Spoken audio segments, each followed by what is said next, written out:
قدرمنو کتونکو سلام علیکم. قاموسونه ټکی کام د پښتو قاموسونو یا سیندونو یوه پروژه ده چې غواړي زاړه پښتو قاموسونه راټول کړي او په ډیجیټل بڼه یې آنلاین کړي ترڅو هر څوک ځینې کار واخیستلی سي. د دې ترڅنګ دغه پروژه غواړي چې د پښتو لپاره نوي قاموسونه هم جوړ کړي. هغه قاموسونه چې تر اوسه پورې موږ ډیجیټل کړي دي تاسو کولی سئ چې په قاموسونه ټکی کام ویبپاڼه کې یې وګورئ او کار ځینې واخلئ. زما نوم احمد ولی اڅکزی دی. زه دغه پروژه پر مخ بیایم او غواړم چې د دغه ویډیو د لارې تاسو ته در وښیم چې تاسو څنګه په قاموسونه ټکی کام کې د لغتونو د معناو لټون کولی سئ. تر ټولو تر مخه مهمه دا ده چې تاسو قاموسونه ټکی کام په خپل انټرنیټ ایکسپلورر کې ورکئ او سپیلینګ یې سم ورکئ چې QAMOSONA ټکی کام. دا چې تاسو ورکړئ تاسو د قاموسونو ټکی کام و ویبپاڼې ته راځئ. د قاموسونو ټکی کام لومړۍ پاڼه چې ده پر دوو برخو ویشل سوې ده.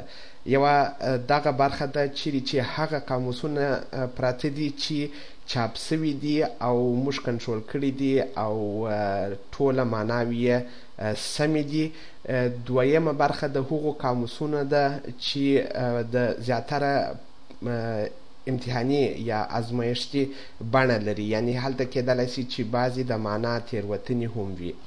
د بیلګې په توګه که تاسو غواړئ چې په دغه چاپ سوو قاموسونو کې د یو لغات معنا د یو ویي معنا ولټوئ نو تاسو دلته دغه سرچ فارم وینئ. تاسو که غواړئ چې په دغه امتحاني قاموسونو کې لټون وکئ نو دلته راځئ، خو راځئ چې د اول ځل لپاره دلته راسو. دلته موږ وینو چې د قاموسونو لیست دی. که موږ دلته کلیک وکړو موږ کولی سو چې په یو ځانګړي قاموس کې لټون وکړو او یا کولی سو چې پرېږدو آل ډیکشنریز. که پرېږدو نو بیا دغه لټون چې دی په ټولو قاموسونو کې کیږي. آل ډیکشنریز به یې پرېږدو او دلته څوک هغه لغات ورکوي چې غواړي معنا یې ولټوي. د بیلګې په توګه موږ تاسو دلته کولی سو چې امتحاني ټیسټ ورکو او بیا چې دی پر سرچ باندې کلیک وکړو. کله چې موږ پر سرچ باندې کلیک وکړو نو هغه لغات چې موږ ټایپ کړی و د هغه معناوې راته سمدلاسه نه ښیي، بلکې په لومړي سر کې راته ښیي چې په 22 ځله وارې دغه لغات پیدا سو په بېلابېلو قاموسونو کې. دغه د هغو قاموسونو لیست دی چې دغه لغات پکښې کې وجود لري. د بیلګې په توګه اوس دی چې دی موږ ته د جرمني پښتو حکیم الله نورزي قاموس د لغات راشوي او دغه د لغات هغه وروستۍ بڼه هم نه ده.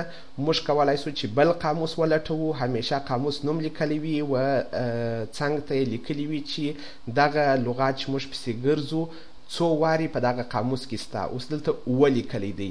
نو که موږ پر دغه پښتو انګلیسي قاموس باندې کلیک وکړو نو موږ ته بیا دی د دغه قاموس لغاتونه راشوي چې موږ پسې ګرځو چې په هغه قاموس کې اووه ځله ټیسټ راغلی دی او دلته لوړ راته ښیي چې کم قاموس دی، لاندې راته هغه لغاتونه ښیي. خو لکه څنګه چې مې تر مخه عرض وکړئ دغه د لغاتونو وروستۍ بڼه نه ده.